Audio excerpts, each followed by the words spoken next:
Au milieu de sa gamme Prius, Mirai et autres hybrides, Toyota fait aussi des choses un petit peu plus excitantes, comme cette Yaris GRMN. Alors GRMN, ça veut dire Gazoo Racing Master of Nürburgring.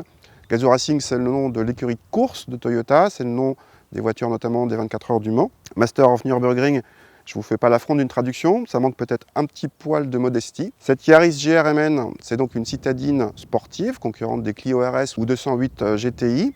Elle a droit à un 1,8 litre à compresseur, c'est la seule de la catégorie à être à compresseur et non pas à turbocompresseur. Ce 1,8 litre fait 212 chevaux, il transmet sa puissance aux roues avant. On va voir tout de suite ce que ça donne, non pas sur le Nürburgring, mais à Montlhéry. À l'intérieur, la personnalisation par rapport à une Yaris normale vient des sièges baquets assez efficaces, des compteurs, du bouton de démarrage siglé GRMN, du pédalier alu et du volant repris de la GT86. On retrouve à part ça une présentation assez moyenne dans la catégorie des citadines, sportive ou non. L'accès aux places arrière nécessite quelques contorsions sur cette petite auto 3 portes, mais une fois installés, les passagers bénéficient d'une habitabilité étonnamment généreuse vu le gabarit de la voiture. Le coffre est identique à celui des autres Yaris, c'est-à-dire sous la moyenne de la catégorie. Sur Montlhéry, qu'est-ce que ça donne cette Yaris Germaine ? Il y a des bonnes nouvelles et des moins bonnes nouvelles. Les bonnes nouvelles, c'est côté performance et côté moteur. Le moteur est assez sympa. Il n'est pas du tout linéaire comme un turbo. Plus on monte dans les tours, plus on en a. Ça rappelle un atmosphérique.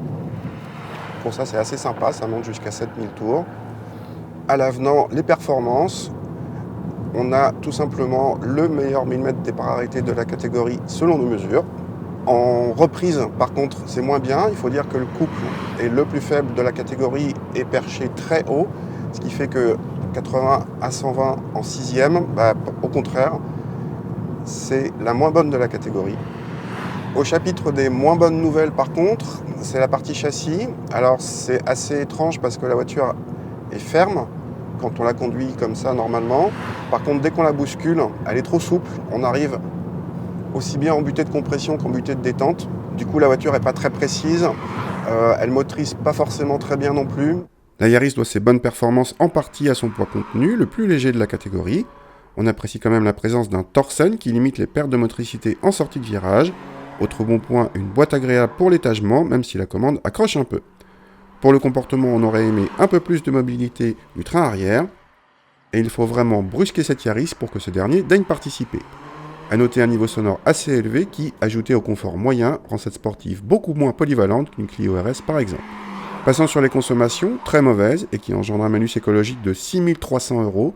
Ceux-ci sont à rajouter aux 30 700 € du tarif initial, l'un des plus élevés du segment. Un bémol de plus à cette Yaris délurée, loin d'être parfaite mais attachante malgré tout. Mais de toute façon, les 400 exemplaires prévus sont tous déjà vendus.